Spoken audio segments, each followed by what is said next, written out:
શ્રી ગણેશાય નમઃ. મિત્રો, આપ જોઈ રહ્યા છો આપણી યુટ્યુબ ચેનલ આશીર્વાદમાં આપ સૌનું સ્વાગત છે.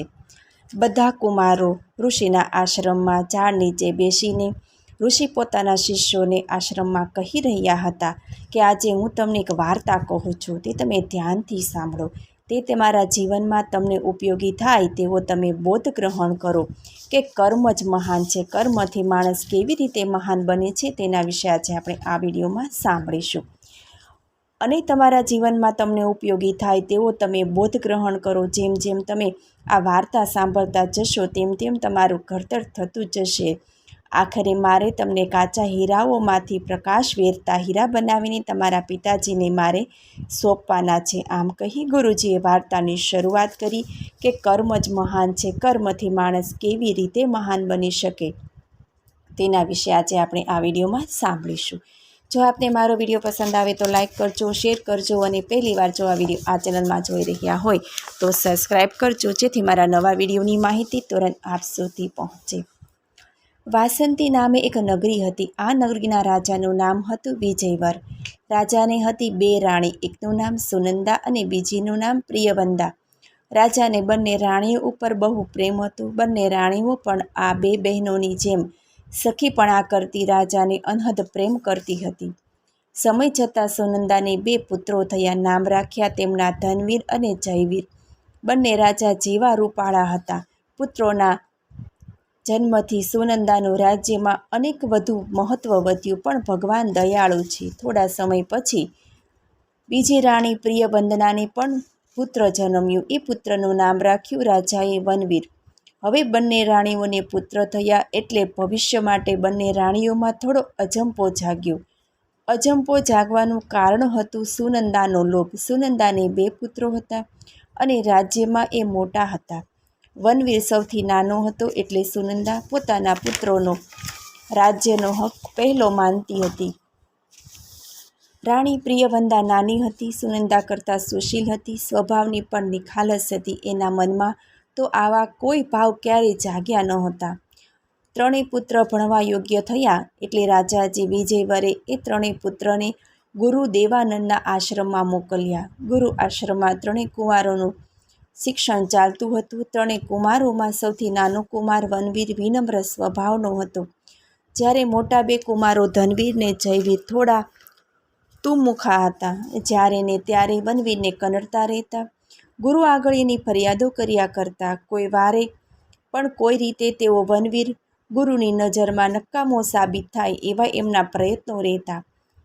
આથી એક દિવસ અકળાઈને વનવીરે ગુરુ દેવાનંદને કહ્યું, ગુરુજી, મને એ સમજાતું નથી કે હું મારા મોટા બે ભાઈઓનો આદર કરું છું છતાં તેઓ મારી તરફ નફરત કેમ કરે છે? ગુરુજી આથી બોલ્યા, રાજ્યનો એક વણલખ્યો નિયમ છે કે સૌથી મોટો રાજકુમાર હોય એ રાજ્યનો ઉત્તરાધિકારી થાય. પણ મારું માનવું છે આ પરંપરા બરાબર નથી. વાસંતીના રાજ્યનો તો એ જ રાજા થશે જે સંસ્કારી, ભલો અને પ્રજાનું ભલું ઈચ્છનારો હોય. મને એ ત્રણેય ગુણો તારામાં દેખાય છે એટલે હું તો ઈચ્છું છું કે ભાવિ રાજા તું જ થશે વાસંતીનો.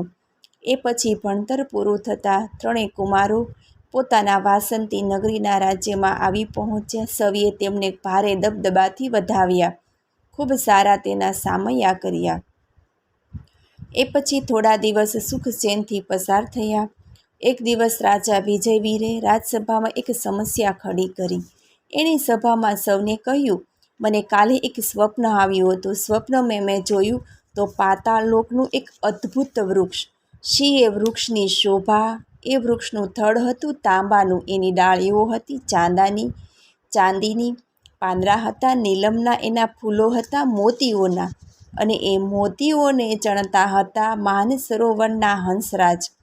આટલું જોયા પછી મારે કાને અવાજ આવ્યો, કોઈ સાહસવીર હશે એ આ વૃક્ષને જ્યારે ચાહે ત્યારે જોઈ શકે છે. હવે મારો પ્રશ્ન છે કે કોઈ આવો સાહસવીર કે મને ફરી આ વૃક્ષ નજરોનજર દેખાડી શકે? રાજાજીની સ્વપ્નની આ વાત સાંભળી સભામાં તો સન્નાટો છવાઈ રહ્યો હતો. સૌ કોઈ ચૂપ છે. છેલ્લે ધનવીર અને જયવીર રાજાજીના મોટા બે કુંવરો બોલ્યા, પિતાજી, અમે આપનું આ સ્વપ્ન સિદ્ધ કરીશું અને તમને સ્વપ્ન નજરો નજર દેખાડીશું. બંને દીકરાની આંખોમાં ભરી વાણી સાંભળી રાણી સુનંદાના આનંદનો તો પાર ન રહ્યો. એ તો ઘમંડથી પ્રિયવદરાની સામે જોતી પોતાના બંને પુત્રોને કહેવા લાગી, જાઓ, તમે તમારા પિતાનું સ્વપ્ન સિદ્ધ કરી જલ્દીથી પાછા આવજો. બંને મોટા પુત્ર ધનવીર અને જયવીર ફરી પાતાળ લોકના એ વૃક્ષની શોધમાં નીકળી પડ્યા. થોડા દિવસમાં બંને ઘૂમતા ઘૂમતા એક ગામને પાદરે આવી પહોંચ્યા. ગામને પાદરે હતું એક ઘટાદાર વૃક્ષ. વૃક્ષની નીચે તેમને ભારે અચરજ થયું. એક લાંબી 9 હાથની કાકડી અને એની પાસે 13 હાથ લાંબુ એનું બીજ. બંને વીર આશ્ચર્ય પામ્યા. એ પછી તેમણે ગામમાં ગયા. ગામમાં ઠાકોર સભા ભરીને બેઠા હતા. બંને વીર એ સભામાં ગયા. ત્યાં જે તેમણે તેનો પરિચય આપ્યો અને શા માટે આવ્યા છે એ પણ જણાવ્યું. ઠાકોરે એમની વાત સાંભળી હસ્યા અને કહ્યું, ભલે તમે આવ્યા તો ભલે આવ્યા, પણ કહો, ગામ બહાર તમે કાંઈ જોયું હતું? હા, અમે આવતા હતા ત્યારે એક લાંબી 9 હાથની કાકડી અને 13 હાથનું બી અમે ગામ બહાર એક વૃક્ષ નીચે જોયું હતું. મોટા ભાઈએ ધનવીરે કહ્યું, એમ, તમારી સાથે અમે ત્યાં આવીએ જોઈએ. જો સાચું માનીએ તો તમારા કહેવા મુજબ ત્યાં એવી કોઈ ચીજ ન હોય તો અમે તમારા ઘોડા અને તમારું ધન લઈ લઈશું, ઠાકોરે કહ્યું. પછી ઠાકોર એના સૌ સાથી સાથે ગામને પાદરે આવ્યા. પણ પાદરે તો કાંઈ નહોતું. ન મળે કાકડી કે ન મળે બીજ. ઠાકોર કહે, તમે ગપ હાંકો છો એટલે હવે તમારા ઘોડા અને તમારું ધન અમારું થઈ ગયું. એમ કહી ઘોડા અને ધન પડાવી લીધું એ ઠાકોરે અને ગામ લોકોએ. બંને ભાઈ નિરાશ થતાં ત્યાંથી આગળ વધ્યા. ત્યાં તેમણે એક ઘર જોયું. ઘરના આંગણામાં બેઠી હતી એક યુવતી. સુંદર યુવતી હતી, ભરત ભરતી હતી. એ ઘરના દરવાજામાં એક સુંદર કોતરેલો મોર બેસાડેલો હતો. બંને ભાઈએ જોઈ બોલ્યા, આટલો સુંદર મોર છે?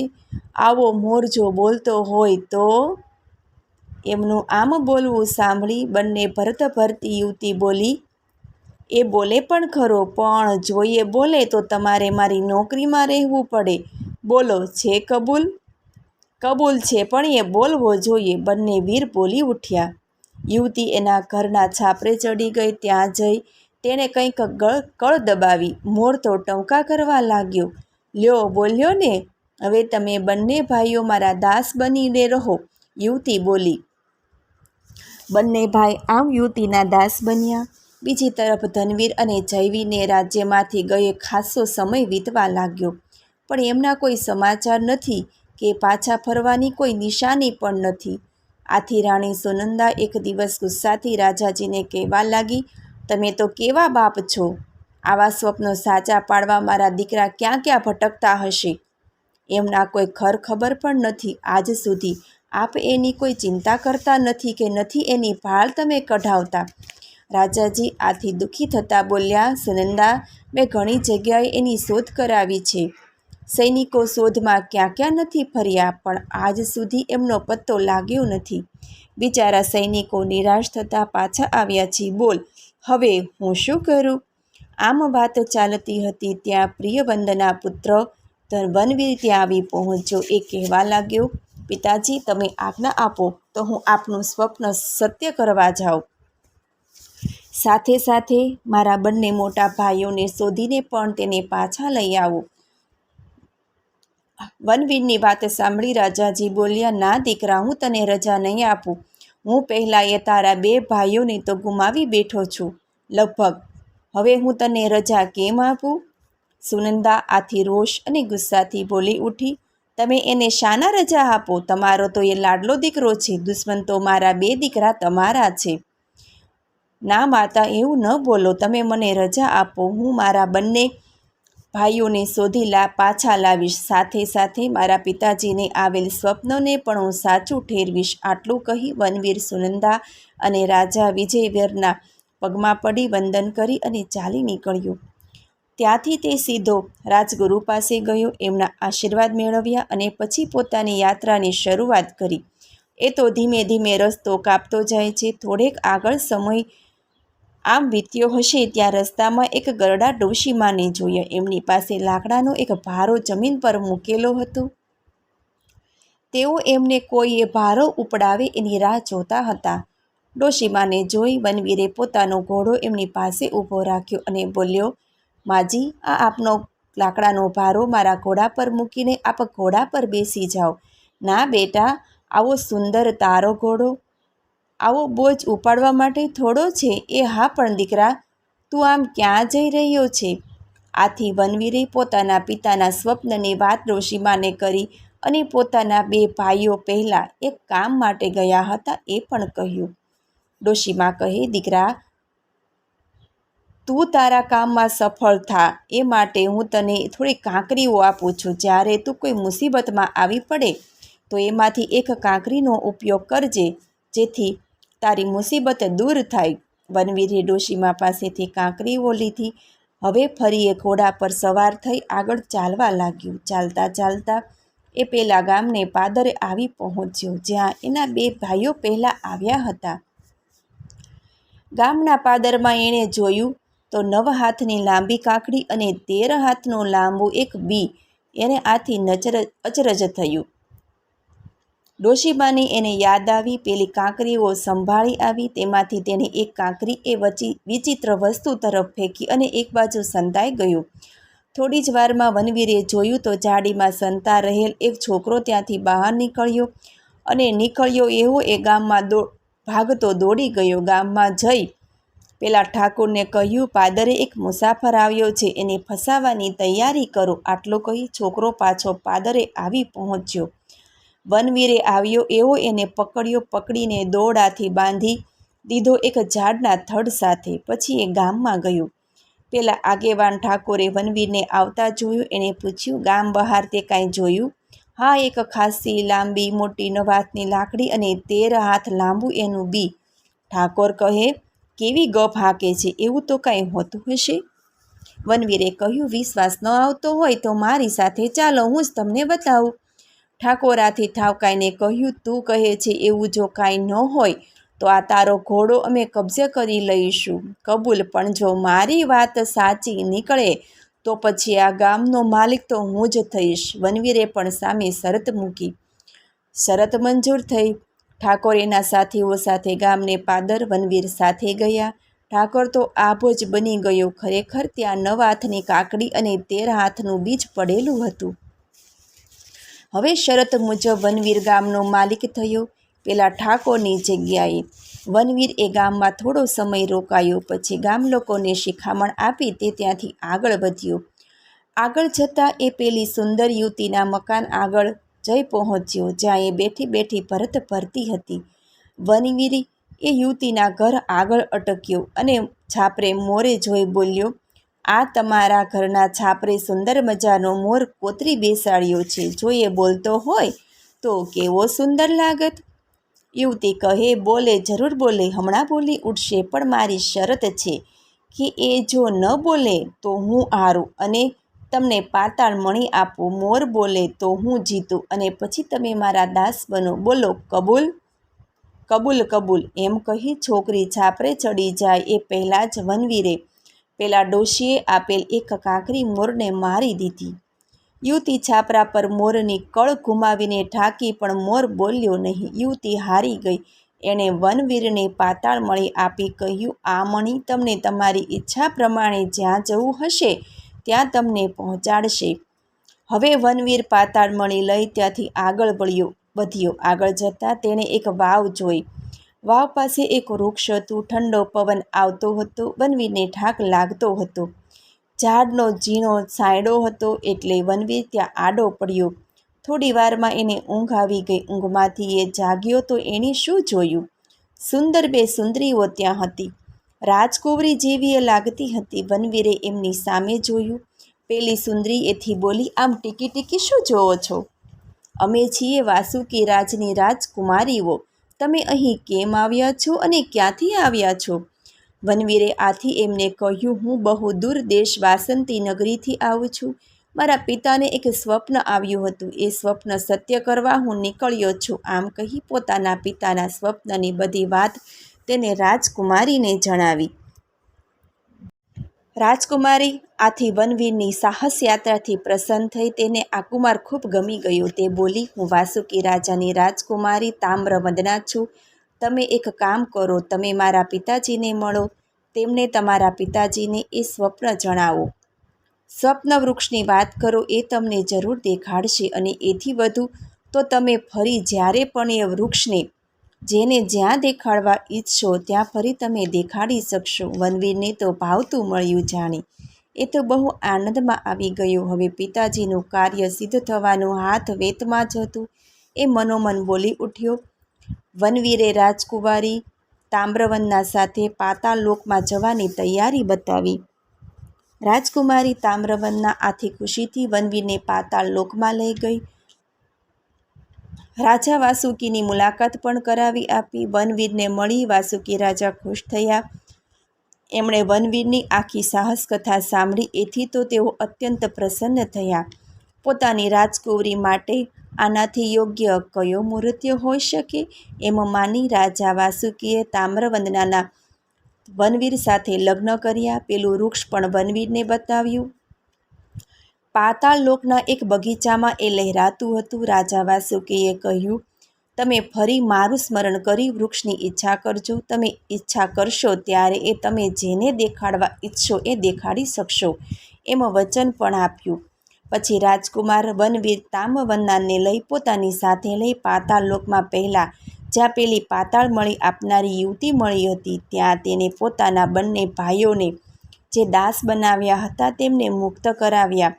મનોમન એણે પેલા ડોશી સ્વરૂપે મળેલા વનદેવીને પણ વંદના કરી. એ પછી પોતે કબજે કરેલ પેલા ઠાકુરના ગામના સૌ લોકોને પોતાની સાથે લઈ પોતાની વાસંતી નગરી તરફ ચાલી નીકળ્યા. રાજા વનવીરની સવારી પોતાના બંને મોટા ભાઈ અને તામ્રવંદના સાથે દડમચલ કરતી આગળ વધી રહી હતી. પણ પેલા બે મોટા ભાઈઓ વનવીરની આ બધી જહોજલાલીથી બળી રહ્યા હતા. એમના મનમાં હજુ દ્વેષ જ ભરેલો હતો. રસ્તે જતાં એક અવાવરું કૂવો એમણે જોયો તો એમનો દ્વેષ ભડકી ઉઠ્યો. તેઓ વનવીરને એ કૂવા આગળ લઈ જઈને ગફલતમાં રાખી કૂવામાં ધકેલી દીધો. તામ્રવંદના આ હકીકત જાણી ગઈ. તેણે વનવીરને કૂવામાંથી હેમખેર બહાર કઢાવ્યો. પછી વનવીરને વેશપલટો કરાવી સવારીમાં સામેલ કરી દીધો. અંતે સૌ વાસંતી નગરીમાં આવી પહોંચ્યા. વનવીરે ત્યારે પોતાની પત્ની તામ્રવંદનાને સૂચવ્યું કે હું મારા ગુરુજી પાસે જાઉં છું. એમને હું સર્વ હકીકત જણાવીશ. આમ કહી તે ગુરુજી પાસે ચાલ્યો ગયો. ગુરુજીએ વનવીરની સઘળી કથની સાંભળી એટલે આશ્વાસન આપી કહ્યું, હવે બાકીનું બધું તું મારા પર છોડી દે. બીજી તરફ વિજયવર રાજાએ પોતાના બંને મોટા કુમારોનું પુત્રોનું બહુ ઉમળકાભેર સામયું કરવાની વાત કરી તો ગુરુજીએ કહ્યું, આજનો દિવસ શુભ નથી. કુંવારોનો નગર પ્રવેશ કાલે કરાવીશું. બીજે દિવસે તામ્રવંદનાએ કહ્યું, હું નગર પ્રવેશ નહીં કરું. અહીંના રાજાજી ન્યાયી નથી. એમના બંને પુત્રો એમના નાના ભાઈના હત્યારા છે. જો એ બંને સાચા હોય તો એમના પિતાને આપેલ સ્વપ્નમાં જોયેલ વૃક્ષ બતાવે. ધનવીર અને જયવીર તો વૃક્ષ ક્યાંથી બતાવે? એ એમના વશની વાત ન હતી. એમને માથે પિતાજી સમક્ષ પોતે વનવીરની હત્યા એમણે કરી છે એની કબૂલાત કરી. બંનેએ હત્યાની કબૂલાત કરી કે તરત જ વનવીર ત્યાં હાજર થયો. તેમણે પિતાજીને પ્રણામ કર્યા. સાથે સાથે પોતાની પત્નીની મદદથી પિતાજીને એમણે સ્વપ્નમાં જે વૃક્ષ જોયું હતું એવું જ વૃક્ષ તેમણે બતાવ્યું.